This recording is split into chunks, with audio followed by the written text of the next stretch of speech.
Hello. How's it all going?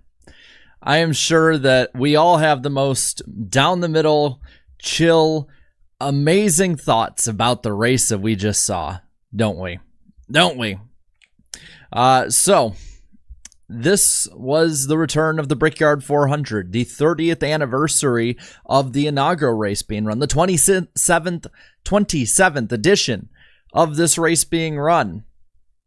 So, what do we think, guys? Out of 10. You can already see we got multiple zeros, a 7.5 in there. 1 being the 08 Brickyard, 10 being the best race you've ever seen. What do you think about this race? I'm going to be honest, man. I was kind of poo-pooing this thing for the first 2 stages. And then I was actually kind of getting invested and really getting invested at the end. I loved the fuel strategy game. I loved a lot of the strategy games going on in it. And I'm thinking like, man, it was a slow burn, but we finally got to a good race at the end here. And then it went to hell in a handbasket. We're going to talk all about this race. We're going to go in depth on multiple controversies because the finish was not the only controversy of this race. This race literally from the beginning had people back and forth, either upset a little bit here and there or just straight up hated it. By the way, click that like button, subscribe if you're new, subscribe to be in the chat. But man, that was overall, I would say a pretty rough race. I see the strategy. The strategy never really played out. It was going to, and you were waiting for that moment that either Brad ran out or Larson made the move on Blaney or Blaney made the move on Brad, whatever it might have been. Like, it was setting up for a really, really great finish. And then, well, you saw. We'll talk about it for a bit here. We'll read the super chats at the end. I promise you that. I see you guys got a lot to say on that. We'll talk about everything from start to beginning. But first, NASCAR.com is changing the lineup back and forth. I don't know what the actual finishing order is. NASCAR.com's all over the place. I have the unofficial results at the moment, so we're not going to have the results on the top of the ticker until we know for sure who finished where, because they have switched everyone but the top 3. I mean, everyone but the top 3 has been switched in some way on NASCAR.com. They have literally the interval from 4th to 10th being the same. Some people who they had in the top 10 are now outside of it on there. So we're going to read what NBC initially had, what NASCAR.com initially had. First off, we're going to look. Let me just take a picture of it so I can just read it for you. We're going to read the playoff standings as we run right now. Larson with his 4th win of the year. Then you got Bell, Hamlin, Byron with 3, 2 for Blaney, 1 apiece for Reddick, Cindric, Elliott, Logano, Keselowski, Bowman, and Suarez. Then Truex is plus 108 on the cut line unofficially. Then Gibbs plus 42. Buescher plus 17, Chastain plus 7, Bubba Wallace minus 7. That is your bubble battle between Gibbs, Buescher, Chastain, and Bubba Wallace. Those are the guys you're going to have to watch at this point. Briscoe 83 back, Busch 112, Gilliland 118. It's pretty done for them. I'm looking at least on the TV, and they're switching it up little by little, but generally, I think I got the right finishing order for you. So let's go over it here. The unofficial results, at least first results in, were Larson winning over Reddick, Blaney, Elliott, and Todd Gilliland, the top 5 at the moment. Again, NBC's changing stuff. NASCAR.com's changing stuff. We're going to see for sure in a moment.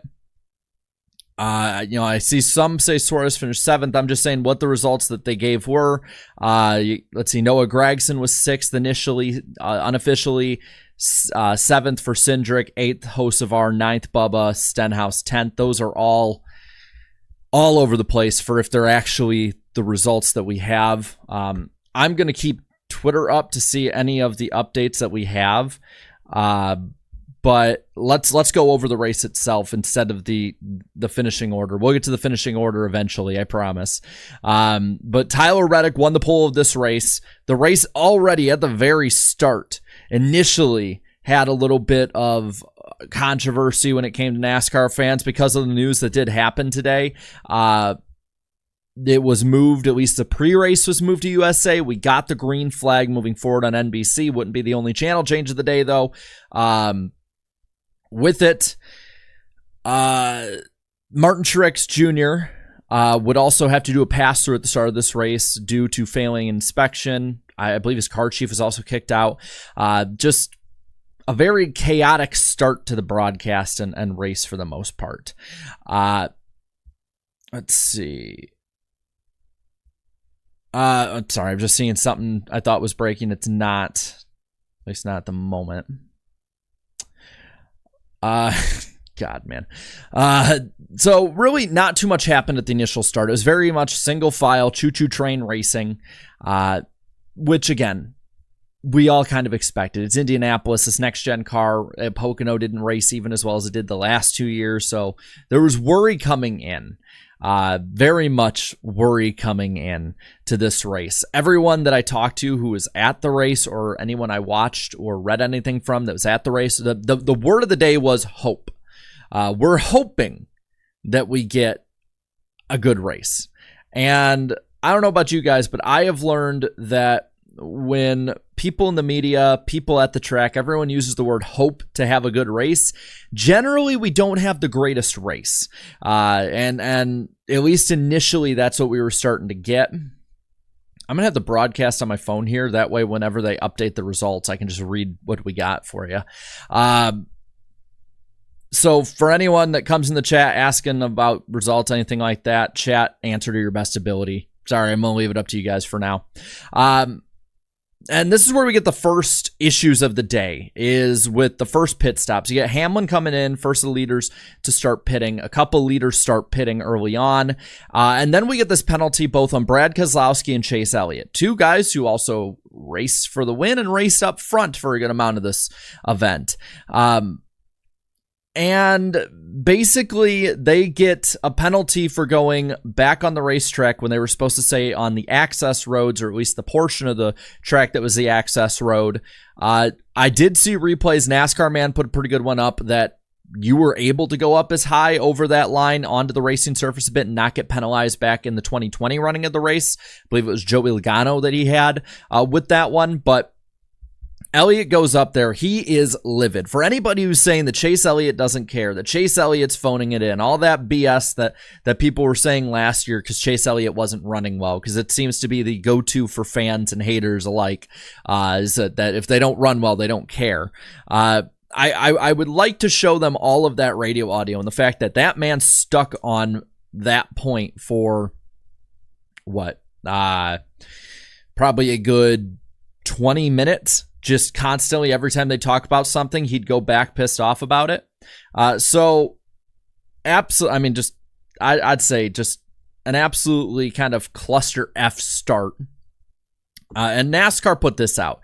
Be a little weird here, but here is the rule that they have for what the restart policy is, or like getting back on the track, I should say, policy is.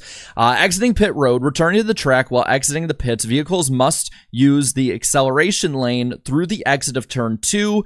Check your mirrors and come up to the racetrack.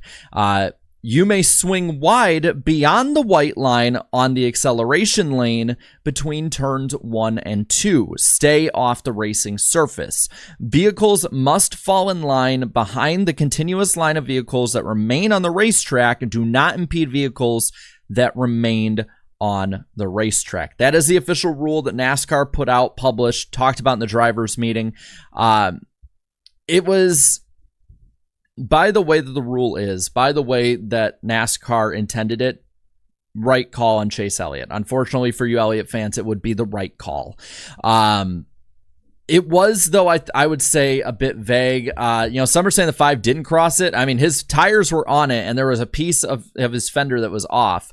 But I would say the 5 technically was over it, at least in my opinion. I think he was. I wish I had the picture on me with that, but I think the problem is that NASCAR basically said let's put this back up here again. So we can look for sure at it. So NASCAR basically said on the second paragraph here, you may swing wide beyond the white line on the acceleration lane. That is that first white line. The second white line, the one closest to the racetrack, is of course the boundary between the acceleration lane and the racetrack. So I guess if, the best way I think you would want to maybe reword this for next time, I would say is just straight up saying, like, do not cross the second line. Like, because based on the wordage, I can understand people being confused by it. I still, again, think NASCAR made the right call based on how the rule is, even though it is a very loosely enforced rule in the past.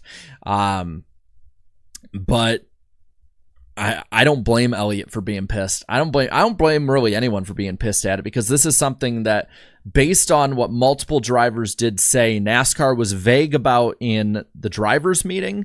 They were vague about it in the way it's written. But you can tell because it says don't go out of the acceleration lane. I mean, if you're counting up to that second white line, you could, say, of course, yes, that is the acceleration lane. I almost think you might as well just keep them behind the furthest one the closest one to the wall. That way you're not running into this kind of issue in the future. Just be cut and dry about it, black and white rule. And this is, again, this is not me going out here and wanting to go and defend Chase Elliott and be this, Elliott crusader or anything. But it's more that when guys like Steve Letarte and Jeff Burton are calling out the way that NASCAR wrote this rule and the way that they're enforcing it, I think that, again, this is something that is not normal. By the way, if I'm looking down, I'm getting the official results as we run, so I can actually show you what's up. But if they're calling it out, there needs to be some clarification with it. Steve Letarte, Jeff Burton, for the most part, are pretty much on NASCAR's side, unless it's really egregious. That's where I'm at with it. And I will say, if you're going by the way the rule is written, Larson going up, his tires on that line, but also his fender going over, technically, that would be over the line. It would. So is it your tires can't go over the line? Your car can't? It's just needlessly complex for no reason, which is kind of me saying the same thing, needlessly complex for no reason.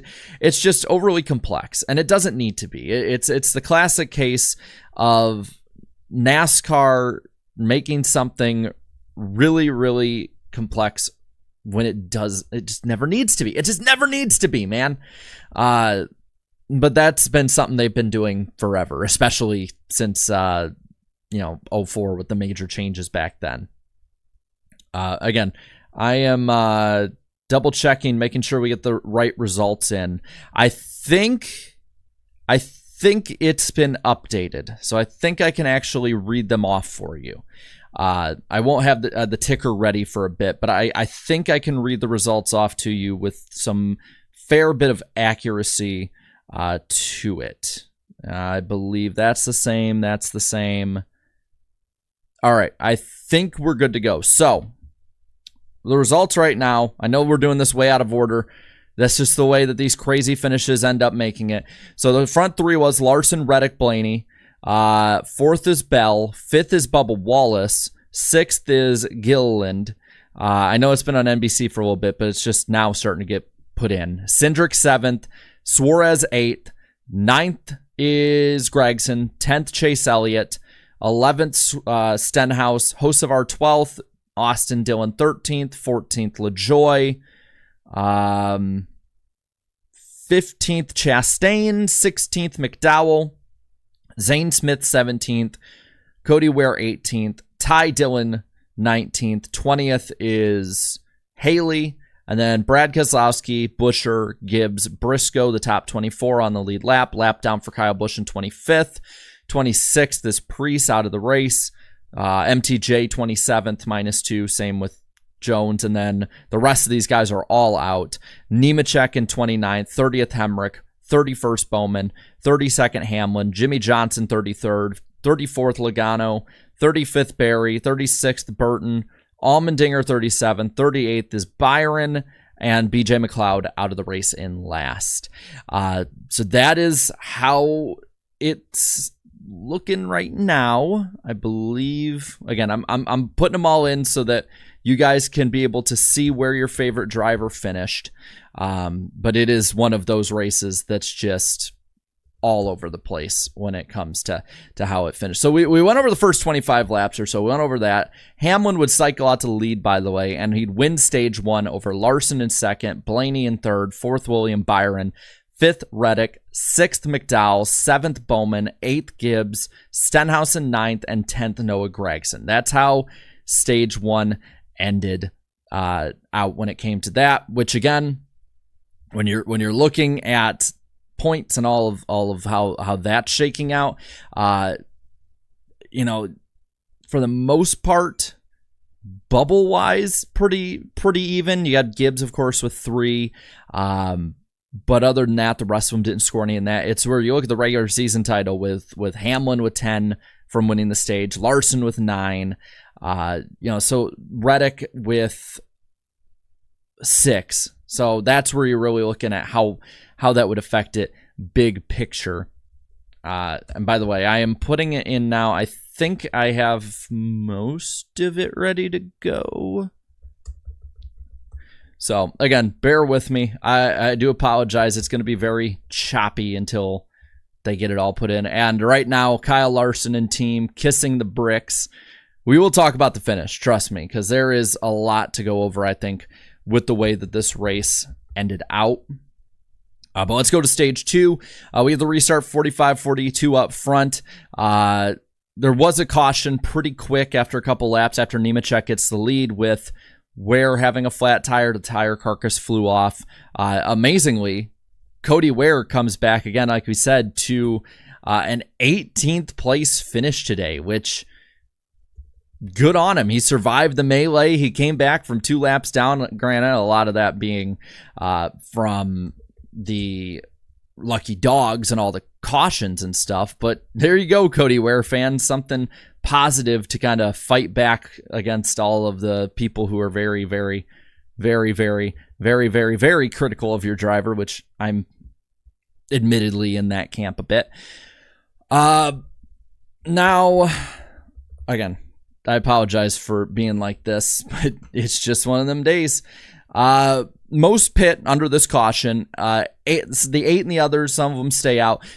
This as well was really funny because right before this caution, and Logano was really upset under it, Bubba Wallace kind of Logano blocked Logano, and Joey's getting all upset about it. And it's funny to me because Joey Logano, for the longest time as one of those younger guys, was one of the guys that would always be criticized by the older guys for how aggressive he was and how many moves he made that were ill-advised. And now it's really funny for me, and I've seen it a couple times, seeing Logano being on the other end of that.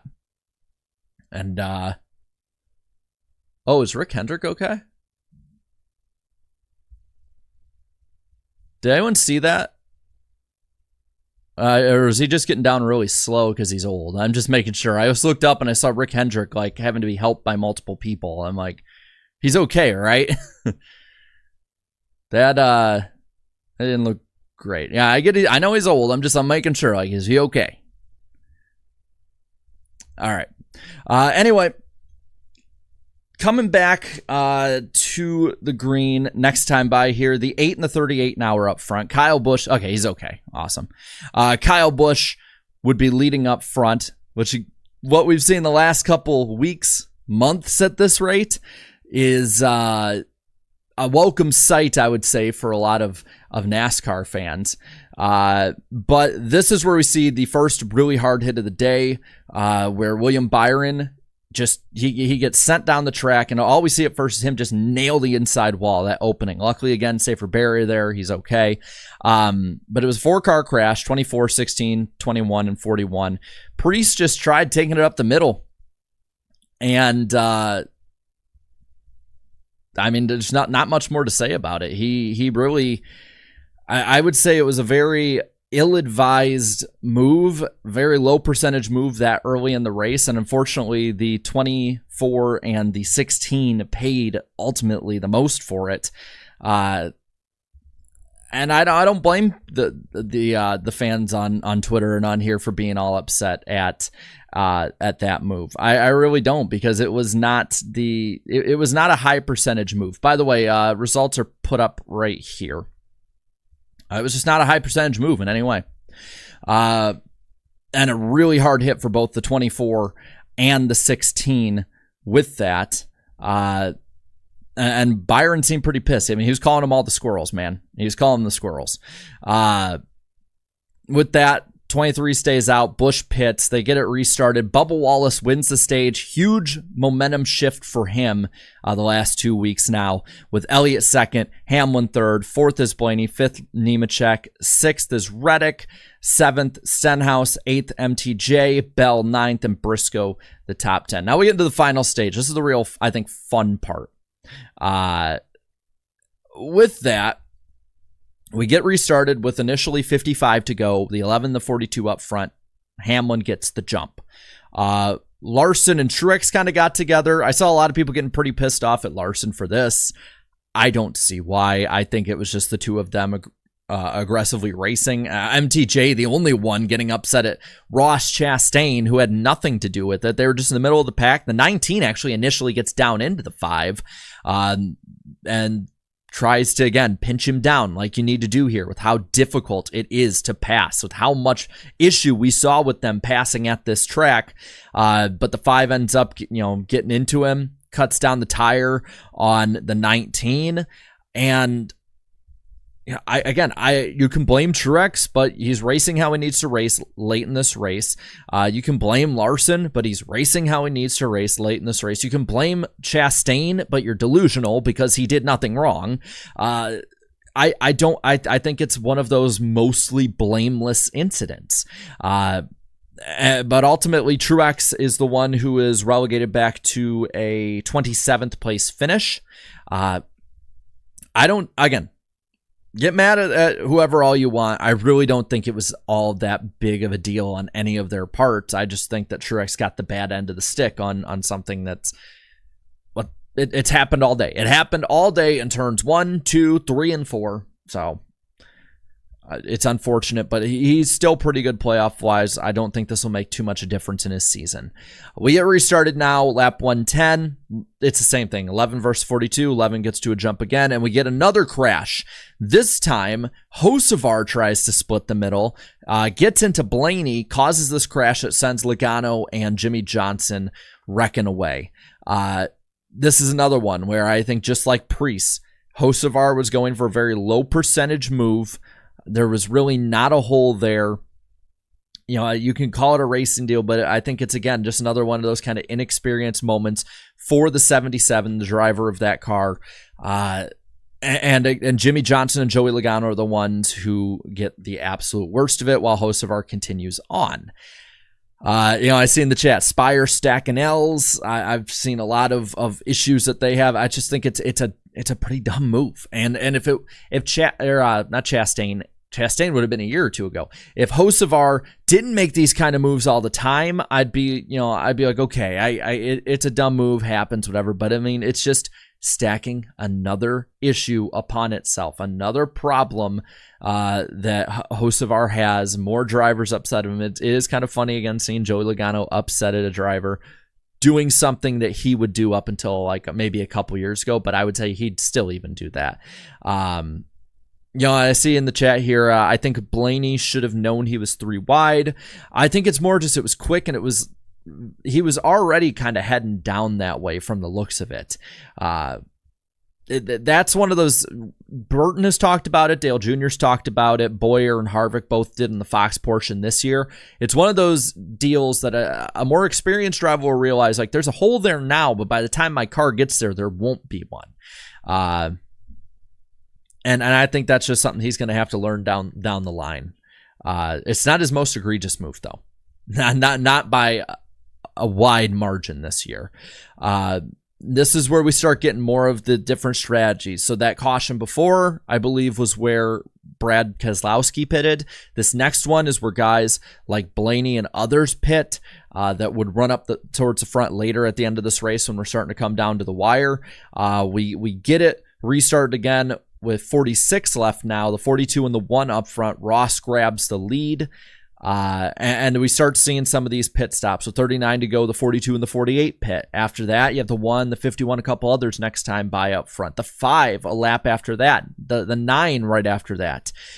With 36 to go, though, Truex crashes, and just a bad day gone worse for him. And at the same time, we have another engine issue being reported for Joe Gibbs Racing. Ty Gibbs, again, the victim of a bad engine deal. It sounds like he had a cylinder going down. That's why he ran towards the back half of the lead lap towards that part of the race, and that's why he would end up finishing 23rd out of 24 on the lead lap. That's something that needs to be addressed by Joe Gibbs Racing heading into this break. They need to figure out what the hell is going on the engine program. Toyota in general does, because you got guys like Bell, Hamlin, Reddick, who, I guess you could even add MTJ in there. Like, you got 4 guys who could run for a championship this year. You got guys like Bubba Wallace who are right on that cut line, like Ty Gibbs who are on that cut line. Like, you are talking about seasons in the balance by this happening. And if you don't believe me, look back to, I believe, 2017, where Kyle Larson looked to be one of the only people out there who would have challenged Martin Truex Jr. He has 3 bad weeks in a row, including an engine issue, I think, at Kansas. He might have had another one in that time. That can end your season really, really badly. So they got to fix that. I know they know. I know that's stating the obvious, but it's going to bite somebody in the ass by the end of the year. It might have bit Ty Gibbs in the ass if he ends up missing it based on points. Anyway, we get it back going. 31 to go now. Bad Brad takes the lead, and he basically backs everybody down to like 70% speed. And the only one this helps the most in the long run is Kyle Larson, because Blaney stays behind him. Zane Smith is up there. Hamlin, Bell, couple others. There's a lot of different players up there saving fuel. But Larson is just going balls to the wall, flying up the pack, passing them left and right. And don't get me wrong, like guys like Kyle Busch, Zane Smith, Daniel Hemrick, they kept trying to hold Larson up. They kept getting in his way. They kept playing interference, basically, for him getting up towards the front of the pack. But I mean, it was impressive watching Larson do what he was doing, just slicing his way up there, avenging his Indy 500 problems in the Brickyard 400. And with 5 to go here, or with 9 to go, I should say, the 31 pits, and you start having leaders that are bailing out on the strategy. They know they can't make it. They're just gonna go, for the best finish possible. If anything happens, then maybe they can get something good on a restart. I will point out too, NBC, who had multiple problems during the day, little problems, had a big one where I missed. I don't know about you, I missed like a lap and a half because it just went to black screen of death. I don't know if they got like a cyber attack like Microsoft, maybe they're running off that server or something, but that was only the beginning. We'll talk about the other stuff in a moment. With 5 to go, though, it is clearly a 3-car battle. Somehow Brad Keselowski has kept that car out there, saved enough fuel. Remember, Hemrick pitted with 9 to go in regulation because he was out of gas. Brad Keselowski's on the same strategy. I don't know what he was doing differently. Brad Keselowski, a master veteran driver at saving fuel, but it's a 6 out there who is running on fumes. Might have run out, might have made it to the end, depending if they ended on regulation. You have the 12 who has about 10 laps more of fuel, but he's still a little worried. He might be on that edge of making it. You have Kyle Larson, who at this point is good to go and just trying to push both of them into making a mistake. And if you're like me and have watched in the 2010s, Brad Keselowski's usually on the other end. He's the guy trying to push you into the mistake. So on the other end of the foot, did a masterful job. But all of this and the race and finish itself goes to hell in a handbasket with 3 laps to go. Kyle Busch fans, it doesn't get better for you. Why? Because with 3 laps left, Kyle Busch crashes. The 8 drifted kind of up into the 11, racing way too hard for a 6th place finish, which would have been a damn good highlight for what had happened back, the last month to whatever. But he ends up just, let's see. Hey, mods, by the way, get rid of anyone doing any political bullshit, please. Like, I only can check so much on here, so I'm just saying, like, get that shit out of here. Like, I don't want to see it. Like, and if I have to do it myself, like I told Joe before, get him, get him. But Kyle Busch just overdrove it, man. I mean, he overdrove it, wrecked himself basically. I don't blame Denny on that one. And this splits the field on strategy. Hold on, just because I see this person in the chat a lot. And he does a good job at calling this stuff out. Let's see. There you go. Noah Coleman, you are a moderator. You've been in the chat and done well enough. Go get him. Go get him. Anyway, and this brings us to overtime, which I think all of us were starting to kind of get flashbacks in the worst way to Nashville after all that had happened there. And with that, we have the 6 and the 12 out front. They're on the front row. Brad runs out of fuel as the pace car is coming into the pits. He has to pit for fuel. This moves Kyle Larson up to the front row, and there is a lot of confusion on this restart. I don't know if they had said it, but it was unclear who the control car was. It was unclear who the control car was on that. Larson ends up getting the lead into turn 1. Blaney is livid at this point because we've already done the choose, already done this and that. It's something I think that is so rare. NASCAR probably won't have to actually really address the leader running out of fuel and letting people up a row. It's easier than trying to restack them again and spending another 2 laps doing this because another leader might run out of fuel or something. Oh, Hemrick's number is wrong. Thanks. But still, like, I don't blame Blaney for being upset at how this went, because it was just the whole end of this race was very poorly handled by those running the race. And I'll talk about that in a moment, but we have a crash. The 11, the 42, bunch of others get collected in this big crash, big hits. Red flag is out because of this. This crash moved the inside wall at the end of pit road. And so I get them putting the red out. They needed to put the red flag out. What I don't get is what move happened after that. With the red flag coming out, NBC moves the race from the main channel to USA Network. And a lot of people are saying, oh, it's because of the news that happened earlier today. It's because they need to go to breaking news. Well, one, I'm going to say this.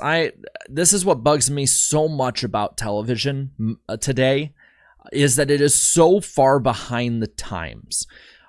Something like, for the majority of people watching, majority probably do have USA Network. And in some way you have it, whether it's on the Saudi stream with the race that won't change a channel, it'll just stay on that stream, whether you have it with YouTube TV or a basic cable package, whatever. And I get that some that don't would be pretty pissed. But I think my big problem in 2024 is that a lot of people are still treating this like it is 2004. Yes, big news happened today. Big news happens a lot of times, and sporting events need to kind of be pushed back and forth. We saw at the start of this race that happened. But nowadays, we're basically a culture that runs on internet time. Like, stuff changes so damn quickly, and news that happened 4 hours ago was covered. We have 24-hour news networks for a reason. We have social media platforms, YouTube channels, Twitter accounts, you name it, covering news all the time. Streams on every single platform covering it. It is not hard in any way, if you have even a slightly good internet connection, to find basic coverage and show basic coverage to people of news going on. And something that happened 4 hours in internet time is basically like 4 years at this point. If there was a huge breaking development with that story. I get it. But what I don't like is that when live events are happening and we switch to covering stuff, and I don't care who it is or what the subject matter is, stuff that's happened 4, 5, 6 hours ago. Like, you can't wait that extra 30 minutes. And what pisses me off even more about this is most people who got news got local news that didn't even cover it. They covered, their basic school board meeting that most of the time, while they probably should pay attention to, people aren't. But most people, especially Central Time Zone, Mountain Time Zone, and for sure West Coast in the Pacific Time Zone, got paid programming animal documentaries. Are really, like, we're showing, like Blue Planet over something happening live that has billions of dollars invested into. Like, come on, guys. Like, this is, I hope that stuff like this has changed with the next one. I hope that people also have this same energy towards NBC that you gave Fox, because people were rightfully pissed when Fox basically ended the Coke 600. I know they gave all their BS reasons and they had people in the media run, out there, run in front of it and try and defend them. I get that. Fox basically ended that race. Have that same energy with this, because that's the same kind of deal to me. But I know there'll be people who are going to want to keep stuff the way it's been for the last 70 years, where TV is just doing the same stupid things. I think that the consumers at this point deserve to have a bit more respect shown to them. So please slam NBC for the dumb things they do. And also, like, when they got back on USA and half the damn screen was out, it was like pink and green and all that crap. Now, don't get me wrong. I want to say this too. I am not on the bandwagon train of having a million overtimes. I'm somebody who is in the vast minority of NASCAR fans and saying that I'm fine ending at the scheduled distance. I am A-okay with that. It sucks. I get it. But NASCAR also put themselves in that position. But we've had 3 overtimes or more since 2010. Right? It's been 14 years of overtime finishes. We've had some sort of overtime since 2004, 20 years. So at this point, if you're a TV provider and we have now went through multiple different television deals, you need to know with the TV window that if you need that extra 30 minutes that the local news will probably put on a 30-minute later kind of thing, you need to know that that's going to happen. Have it in there. And you know what? For the USA Network, I give them credit that on the USA Network, at least, they have a 30-minute time slot for post-race that can go towards the NASCAR coverage. But it irks me at this point. Maybe it's because I'm chronically online and stuff always moves so damn fast online. Maybe it's YouTuber babbling out into the ether. But I do think that nowadays the modern audience, like, this is how you change stuff for modern audiences. You don't have to change like basic story stuff in movies, or you don't have to change, like completely reinvent the wheel when it comes to sports coverage. For modern audiences, you just need to adapt with the times as they happen. And this is something that NBC needs to do. It's something that that Fox needs to do, especially. It's something I hope that TNT and Prime really bring to their coverage. Same with CW. I want to see that kind of good change, because I think NASCAR fans, who I get, a lot of us, most of you probably have USA and just switch the channel, but there are still that amount of people who didn't deserve to. And now we go to overtime number 2. The 5 and the 12 are up front, make a little bit of contact in the front stretch. Larson gets the lead. Reddick now is flying up. He is fast, and I heard from a lot of people who were at the race that Reddick was catching the 5. Whether he gets there or makes a move, who knows? But with that, we also have a crash in the backstretch with Ryan Preece. Now, for the most part, I'm okay with NASCAR waiting a bit to throw a yellow. I think that there's a lot of times where they'll throw a yellow way too quick when somebody is just like lazily spins out of the way and then they keep going. Or they're trying to get the car started up. You can tell the tires are up. All they need to do is start it up and get going. With this one, I don't blame people for being pissed at this either. Preece, has a slight contact in the back, not too bad, but tires are down as we have thunder outside, so stream might go down. Who knows? We're having all sorts of fun today. But Priest has most of his tires, or a good amount of his tires down. He is stuck on the backstretch. He has rolled onto the racing surface. And NASCAR waited a good 30, 40 seconds before they threw a yellow.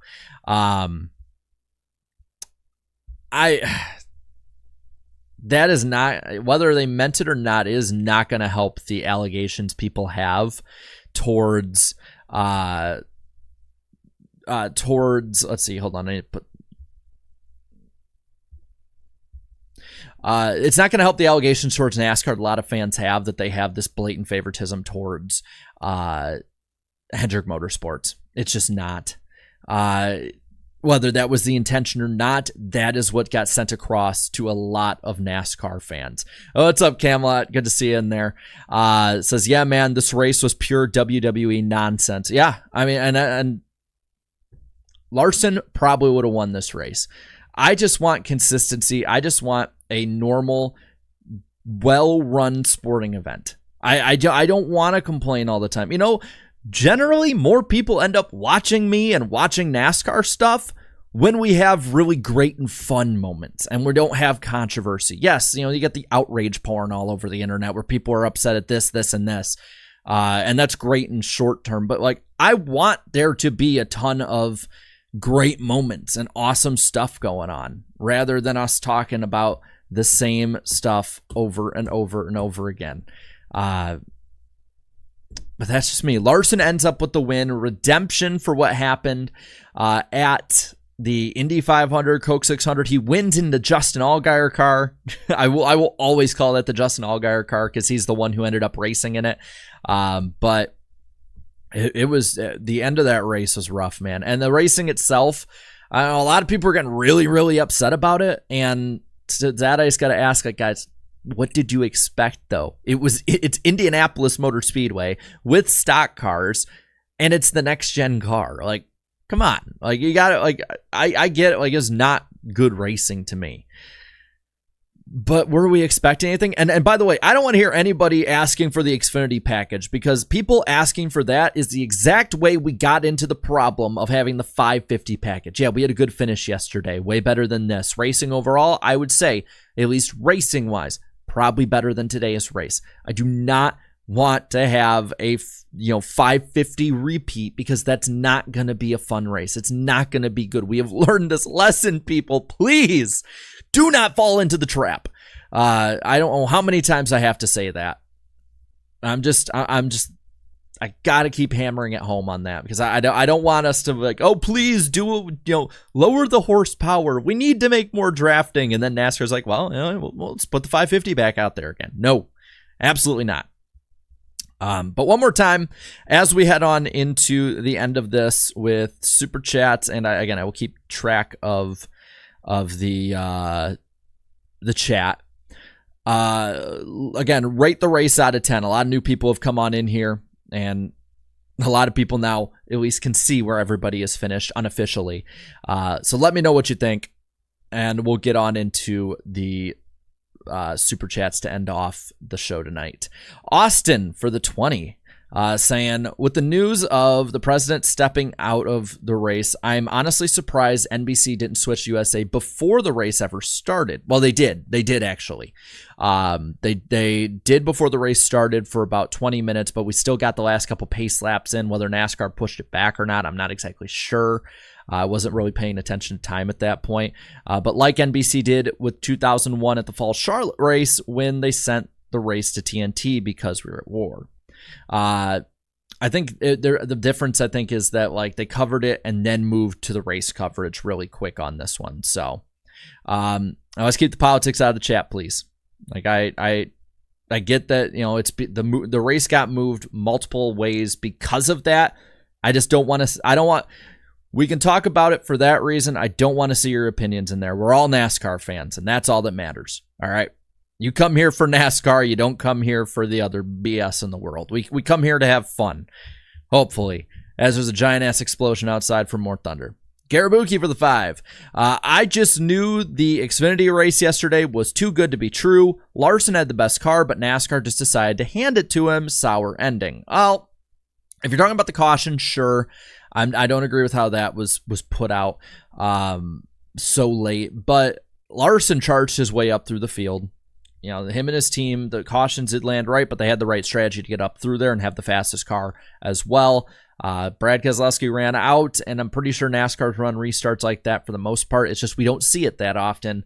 But yeah, the last caution, I can't defend that, man. I can't defend that.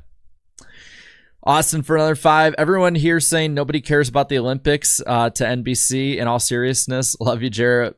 Praying for you and the fiance and for the country. Well, thank you. I appreciate it. I do. I really do appreciate it. Yeah, I can't stand the Olympics, and it's literally just because I don't get to see racing for 3 weeks. Our next race is, I think, August 10th, and it's the truck race at Richmond. Am I right? NASCAR hasn't updated anything on the truck schedule side of things for winter since June, like the Nashville race. Yeah, August 10th at Richmond is the next NASCAR race we get to see, so it's going to be rough.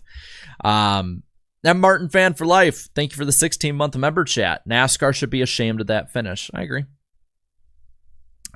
agree. Just reset on me real quick. Hold on.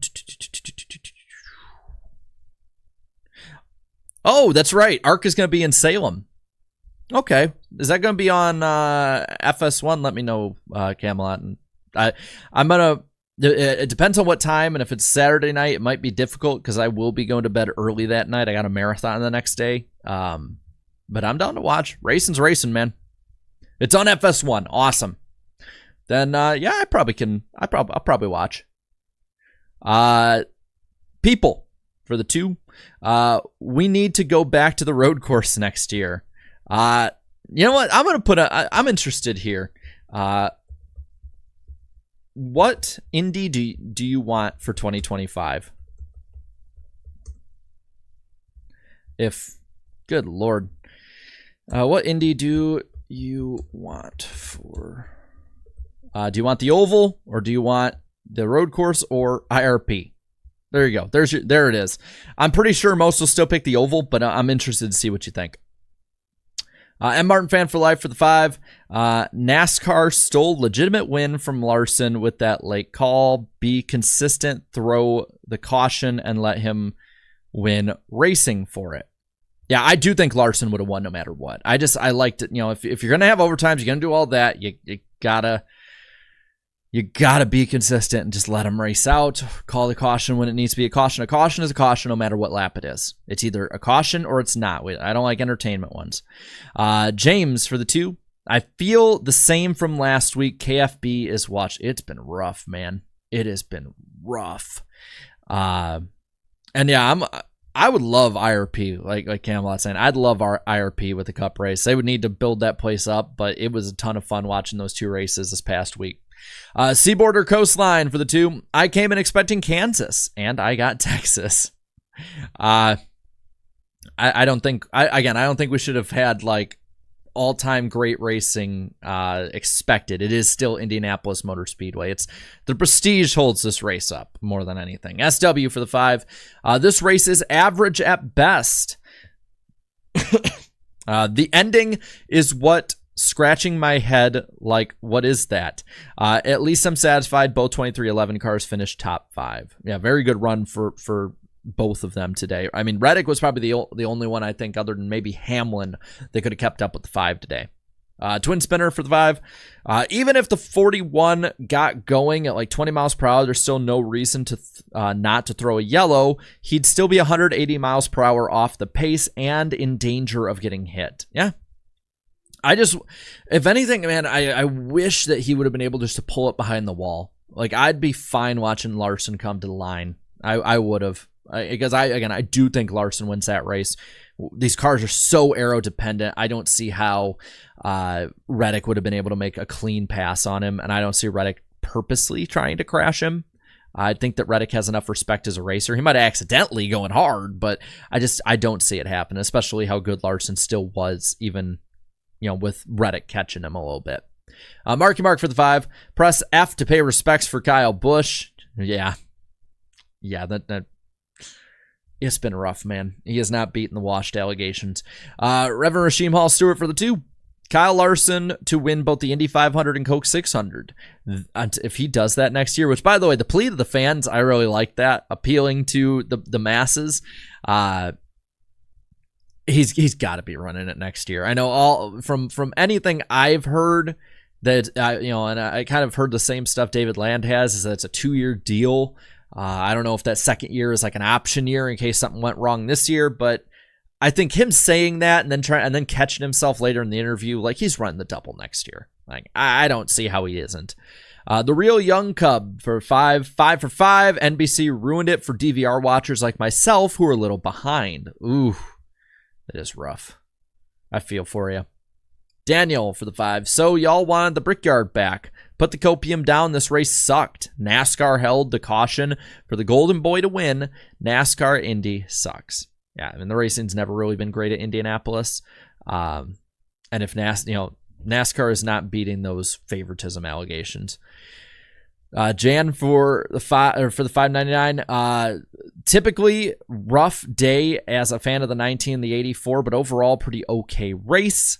Z06 Paul says, if there's a silver lining to all of this, it's that NASCAR saved us from another possible wreck fest. True. Well, it could have been in the bad way. Twin Spinner saying uncommon Cody Ware top 20. Yeah, he stayed in it, even though he was 2 laps down most of the day and running like 35th. Slow motion for the 5. Fire everyone, restart as a sport. Damn. I love it when you guys air out your frustrations. It was at the very least, it's entertaining to read. Snappy for the 5. Like the old school strategy race was coming together until KFB, and then NASCAR decided NASCAR handed the 5 a BS victory with Priest doing donuts in the backstretch. That's going to be the storyline all week, man. We're going to be live on this channel Wednesday night for NWP. We got a lot to talk about. Might have some cool surprises for you in the Olympic break, so you're still going to want to watch the show. We do not take a break, unlike NASCAR. So be sure to watch, but we're going to talk about it. That's going to be a storyline, I think, this entire break. I think what sucks is that this race had this kind of finish heading into basically it's a 2 weekends off, but you still have that week leading up to Richmond, so 3 weeks off. You're going to have this dirty taste in your mouth about the last thing you saw on air. Gavin for the 2-year member chat. This win feels so much better because of the 500. Yeah, you Larson fans, like, don't apologize to anyone. Like, you can say, like, whether or not, if you're being completely unbiased of, like, yeah, it's kind of BS or whatever, but have some damn fun. Have some fun with this win. Bryce for the 5. Larson wins again, baby. Heck yeah. I feel like a Boston Celtics fan considering nobody likes Larson. Anyway, give the race a 6 out of 10. Own it, man. Because learn from the Jimmy fans. Learn from Patriot fans. Learn from a lot of people that it can end and it can be rough. So enjoy it. Wizard in the chat, is NWP still going to be a thing during the break? Yes. On my channel this week, Danny's the next, and I believe Eric's heading into Richmond. Sorry, it's a forgettable part of the schedule. I apologize. Rocks reviews and reactions, I should say, for 2. Another sad day as a Truex fan. He had a winning car. He had a pretty good car. I don't know about a winning car, but he had a pretty good car. Top 10, top 5 car. Just a lot of today was just track position. CBB says, Kevin LePage watching this race. Wait a minute. What the heck is a blend line violation? Also, how many P2s does Reddick have this year? He's got a lot. I mean, dude is uber consistent. Alex says, there's nothing wrong with Indy. It's all the package, the favoritism towards Larson and these cars. It ain't the track. All I have to say. There's never been consistently good racing at the Oval. Like, there just hasn't. Even the Gen 4, even the COT, Gen 6. Like, it might not be necessarily the track as much as that stock cars just are not built for this track. It's just that they're not. It is an IndyCar track. It's an open wheel track through and through. But this place holds a lot of prestige, and I guarantee you the TV numbers, no matter even with them switching it, will be better this week than it would have been had they stayed at the Indy road course. Wow. I wonder what you're going to think of this one. Larson didn't deserve a waiver for the 2. Harvick must have been in the tower, #cheater boy. Damn, that is an old meme. That is like a pre-pandemic meme for this channel. Rocks Reviews and Reactions, another one here. Bad call by NASCAR not waiving the caution. By the way, boo NBC. Yeah, I have a feeling NBC is going to get a lot more hammered by the fans than they have been getting. Rat Cross Studio. The squirrels in the back chipped in to get Byron a gift. D's nuts. Damn. God, man. I love some of you guys are really angry and sending stuff in. Some of you are just sending in memes and having fun with it. And some of you are like actually trying to have some good like analysis of it. I love the mixture. Garabuki for the 5. I like how any legitimate criticism of NASCAR waiting to throw the caution for Priest until the white apparently is toxic fans. That is something that bothers me, and it bothers me in all different communities, whether it be NASCAR, Star Wars, whatever, is that like if fans have legitimate concerns about something going on, they're called toxic, they're told to shut up, to do this, they're called names, whatever. Like, if people have legitimate concerns, they should be able to air them, and then if you disagree, have an actual conversation. Name calling does not help.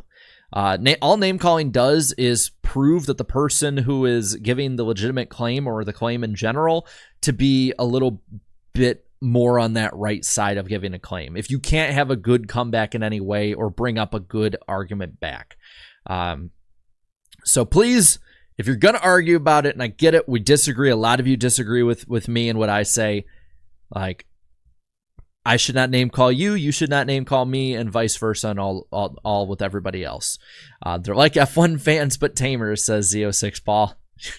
F1 fans, they are something, man. Trolling F1 Twitter is so easy. Shane for the 5. I had to record the race, saw it got moved to USA because of the breaking news after the race ended and couldn't see it. Yep. It's fans are the ones that lose in all this. NASCAR gets their money. TV networks get the money they need with advertisers. Fans lose out. That's how this stuff always rolls out. And that's, again, why I say that it is a very unfair system when it comes to how this is in the modern day. It should be changed. I'd be fine if it's like, hey, if we got to move the channel, like part of this, like we'll simulcast it USA and YouTube, because at least then you open it up to more people. Matthew saying the guy who ran the Indy 500 now has won the Brickyard 400 in the car that started it all. Kyle Larson fan and Hendrick fan for life. Yeah, you Larson fans, have fun with it, man. Like, let everyone hear about it. You just own it. Jar Jar Binks for the 5. Thesa race director must have been Thesa Doodoo head Harvick. He's trying to find new ways to rig Thesa races, Misa thinks. Well, I'm glad Jar Jar voiced his opinion. A thumbs up from Groovy Goose on the member chat. Jason says, as a Busch fan, this is becoming the norm. I was just waiting for the bad luck. I'll say it again. You now know how it feels to be a 2009 Dale Jr. fan, because it's the exact same feeling. It's just that emptiness. It's like, man, this is really nice. I can't wait for the inevitable doom of this great feeling I have. This happiness, like I know it's going to die soon, but I'll enjoy it while I have it. SW for the 2. Indianapolis did give me deja vu of Nashville. Yeah, I do think that we probably would have had another caution had the Priest one been called. Evan with the 2-month member chat. Favorite driver crashed, ruined a great finish. Yeah. JT for the 5. Actual race rating 8 out of 10. Finish rating 0 out of 10. Solid racing, but Larson is a blank kid who needs his wins handed to him. NASCAR is losing me. It's dying. I've been hearing that sentiment for 20 some years, and we're still here. Jan with another $5.99 moments with moments like this with the USA Network. I am glad that we have just one broadcaster in Germany, mostly without commercials. Yeah, I've heard other countries outside of America have less commercials than us, because America. Hunt, yeah, for the 2. Sitting in Indy traffic right now. Well, I hope I'm entertaining you at least with my ramblings. Jar Jar with another one here. These Chicago street course. The rules. Sorry, I can't read it with that too much. The rules get changed and the fans suffer. These should have finished on Monday. Boo due to head Harvick. No, the Chicago race. I'm glad it finished the day it did. Carl saying yikes. I think that's another sentiment shared by many fans out there. So 220s here.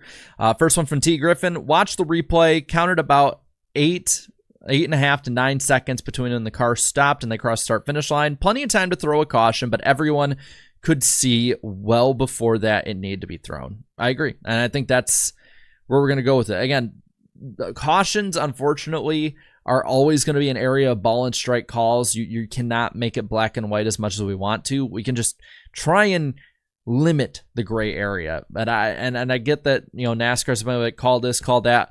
I think they just wanted to end the race and get the hell out. I think that's what they wanted to do. The Larson storyline, I think, also helped add to that, because it's going to be a storyline they're going to push, like, he didn't make the double, but he came back and he won Indianapolis. Like, talk about talk about a hell of a race for Rick Allen to stop being a commentator in the Cup Series for. This is his last race, for all we know. If Marty Smith ends up getting that Prime Warner deal, there's really no space at any of the ends for Rick Allen to jump in and be the lead commentator in Cup anymore. So, like, this very well could have been his last race. I do think he'll probably get one of those roles, though, because we get Lee Diffie after the break. Sam for the 20 kind of figured out how this race was going to turn out. No one able to pass the leader after a restart, the stage cautions muddying the whole race, and overtime finishes ruining the end. I will say that's something I think a lot of people have talked about. We talked about it on NWP, where it's just like, sometimes you just, the same kind of script over and over again. Carl Singleton for the 2, current Cup champion favorite. With this system, man, I don't know. If a Ford makes it, they're going to be the favorite. Bell, if it's not a Ford. If I'm thinking of my championship 4, it's Larson, Reddick, Hamlin, I guess maybe Elliott or Blaney in there. And whoever the Ford or Toyota is, I don't see a Chevy winning it with how they have fallen behind a little bit, and they're, especially with those at Phoenix and those flat, like, mile and shorter tracks. So it's AOM for the 5. Everyone complaining about Larson getting a freebie caution, who honestly thinks Reddick was about to pass him. That's what I'm saying. I don't think he would have, but I like seeing races actually be run like actual fair competitions, and not just, we want to end the race. Let's get it over with. Jordan for 2. From not making the Kings Royal to winning Indy. It's a hell of a storyline. And then Jar Jar says, Misa went to Misa's first Pocono race last week and it was flooded, but it took way too long to get in. Also, Rick Allen calling Xfinity when we sit back. Yeah, he'll be in the Xfinity, but not Cup. We're on the poll here, by the way. Overwhelmingly, you want the oval as the Indianapolis track we run. 12% say IRP and 10% say the road course. To 77, it should actually be 78% to the oval. But yeah, that's it. We're heading into the last and only off weeks of the year. Thank you, Steve-O, for the 5, saying NASCAR must have ordered Angel Hernandez after he retired. I saw Castellanos got a home run today, fittingly. But yeah, thank you guys for coming on in. We'll be live on Wednesday night on this channel. We'll cover NASCAR on Wednesday nights and videos throughout the entire break, so be sure to check those out. Subscribe if you're new. We do this after every race, good and bad, Cup, Xfinity, and Truck, you name it, we will be here. And yeah, so thanks for coming on in. I appreciate you taking time out of your night. Enjoy the rest of the evening, and I will see you this week. Later.